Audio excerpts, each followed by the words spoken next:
तो hi friends, देखिए NPU ने जारी कर दिया है सेमेस्टर 2 एंड 3 का एग्जाम प्रोग्राम। ठीक है, लेकिन वेबसाइट पे नहीं, केवल व्हाट्सएप पे जारी किया है, व्हाट्सएप यूनिवर्सिटी में। समझ रहे हैं ना? मतलब ये यूनिवर्सिटी पहले जो है व्हाट्सएप पे आता है इसका नोटिस, उसके बाद आएगा ऑफिशियल वेबसाइट पे।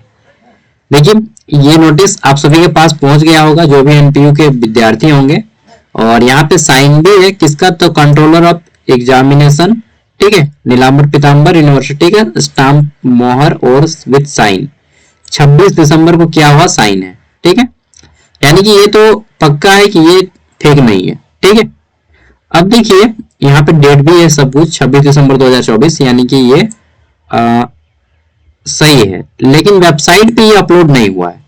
और इसमें क्या बोला गया है सेमेस्टर 2 और 3 वालों को कि सेमेस्टर 2 जो सेशन 23 से 27 वाले हैं और सेमेस्टर 3 जो सेशन 22 से 26 वाले हैं, ठीक है, इनके लिए बोला गया है कि नेम ऑफ एग्जामिनेशन आपका BA BCom BSc semester 2 and 3, और आपको फॉर्म फिलिंग डेट दिया है कब से, तो 2 जनवरी से लेकर के 15 जनवरी तक।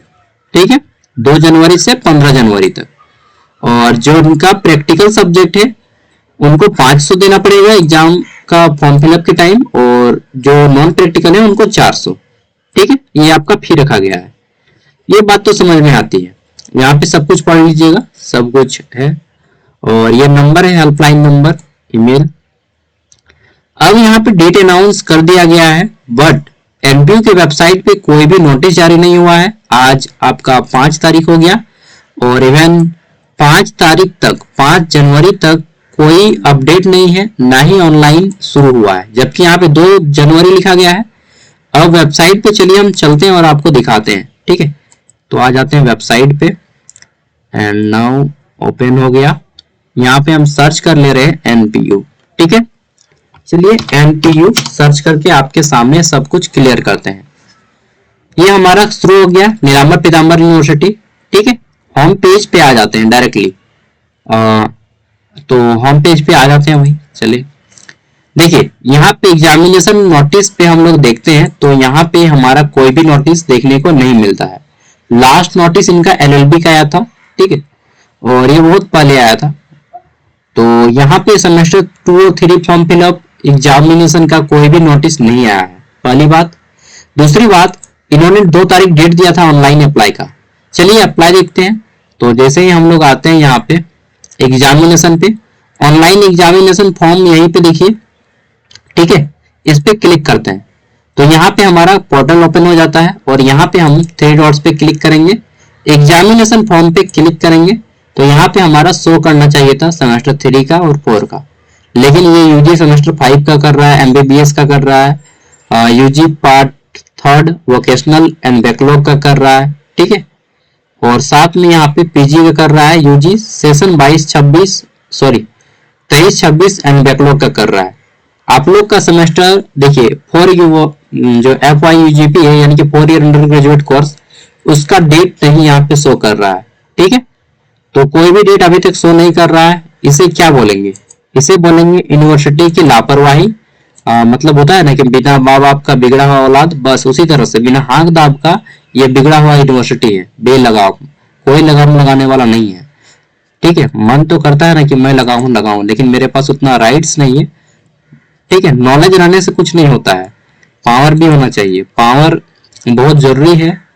ठीक है, मतलब ये होता है ना कि अगर स्वतंत्रता ज्यादा मिल जाए ना तो आदमी भाग जाता है। तो बस ये यूनिवर्सिटी लोग को स्वतंत्रता ज्यादा मिल गया है, फ्रीडम कुछ ज्यादा हो गया है, लगाम लगाने वाला कोई नहीं है, क्योंकि जो जिनके हाथ में लगाम खींचने का है वो इसके बारे में अवेयर नहीं है। और लगाम खींचने का अधिकार है ये संतोष गंगवार, कौन है मालूम है ना? राज्यपाल। और राज्यपाल राज्य के सभी विश्वविद्यालयों के कुलपति होते हैं। ठीक है, यानी कि कर्ता धर्ता यही है, सब कुछ पावर इन्हीं के पास है, जितने भी पावर प्रोविजन है, बट इनके पास नॉलेज नहीं है। बॉस रियलिटी बता रहा हूँ। ठीक है, नॉलेज होता तो इस तरह से यूनिवर्सिटी इतना डिले नहीं करता सेशन। ठीक है, सब बच्चा को इतना दिक्कत नहीं होता। तो यही है भेड़ तंत्र है, ये लोकतंत्र नहीं है, भेड़ तंत्र है। मैं खुद पॉलिटिकल साइंस का विद्यार्थी रहा हूँ, एमए पॉलिटिकल साइंस मैंने किया है, public administration, BA political science, MA public administration. और मैं खुल के बोलता हूँ कि भारत में भेड़ तंत्र चलता है, लोकतंत्र नहीं चलता है। यहाँ में आदमी एमएलए का मतलब नहीं जानता, वो एमएलए का वोट देता है, उसे खुद मालूम नहीं होता है कि विधानसभा होता क्या चीज है, और वो विधानसभा के लिए वोट देता है। ठीक है, तो सबको भेड़ तंत्र में शामिल कर दिया गया है। एक मतलब एक पढ़े लिखे व्यक्ति का भी वोट का उतना ही अहमियत है जितना एक अनपढ़ का। तो ये भेड़ तंत्र ही ना हुआ, सबको भेड़ के समान समझा जाता है। इसलिए अगर ऐसे देश में ऐसा कुछ होता है तो कोई अजीब या चौंकने वाली बात नहीं है। ठीक है मजाक नहीं बोल रहा हूँ।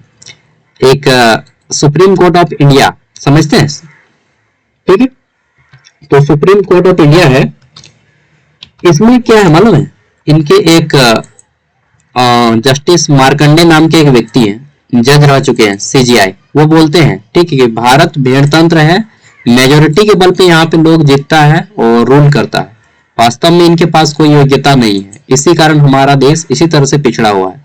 ठीक है, तो हमारा जो संविधान ही बना ना उल्टा पुल्टा बना है। ठीक है, सही प्रोविजन नहीं है, सुप्रीम कोर्ट ऑफ इंडिया मतलब सभी के हाथ बंधे हुए हैं, कुछ संविधान को बदलना पड़ेगा। सबसे बड़ी बात क्या मालूम है कि वोट देने का जो अधिकार है केवल कुछ ही मतलब यार जिसको मालूम नहीं है कुछ भी पैसे से वोट दे देता है, इस सबको वोट देने का अधिकार नहीं होना चाहिए। सबसे पहली बात, कम से कम एटलीस्ट उसको कम से कम साक्षर होना चाहिए, कि नॉलेज होना चाहिए। ठीक है, कि आप कम से कम पढ़ने जानते हो, समझने जानते हो। और दूसरी चीज, आपको ये नॉलेज होना चाहिए कि जो खड़ा हो रहा है वह उस पद के योग्य हो या नहीं, उसके लिए एक एग्जाम कंडक्ट करवाना चाहिए कि आप पहले इसके लिए एलिजिबल हो, कि आप हो इसके लायक या नहीं हो। ठीक है तब जाके हमारा देश चलेगा, क्योंकि जो सबसे मेन पावर है तीन वो होता है सरकार का, ब्यूरोक्रेसी, लोकतंत्र, ठीक है, मतलब राज तीन चलता है जी, नौकरशाही, ठीक है, और आपका है राजनीतिक और एक सांसद। ठीक है, तो ये जो है मतलब न्यायपालिका, कार्यपालिका और विधायिका। ठीक है, एग्जीक्यूटिव, जुडिशरी और लेजिस्लेचर। तो इसमें जो है विधायिका को बदलना पड़ेगा, अदरवाइज हमारा देश इसी तरह से चलता रहेगा। चलिए, तो कोई नोटिस नहीं आया है, आएगा तो शुरू कर देंगे और यहीं से आपका ऑनलाइन होगा। इतना लेक्चर दिया इसलिए ताकि आप लोग समझ लीजिए, कोई आश्चर्य की बात नहीं है, हमारा देश भेड़तंत्र में जी रहा है। ये मत सोचिएगा कि बहुत अच्छा देश है, अरे यार कुत्ता कमीना वाला देश है भाई परेशान हो जाएगा आदमी। और स्पेशली झारखंड राज्य का तो बात ही मत कीजिए, ये तो महाभेड़ बकरियों का राज्य है। ठीक है, चलिए भाई, बुरा लगा हो, लगना चाहिए।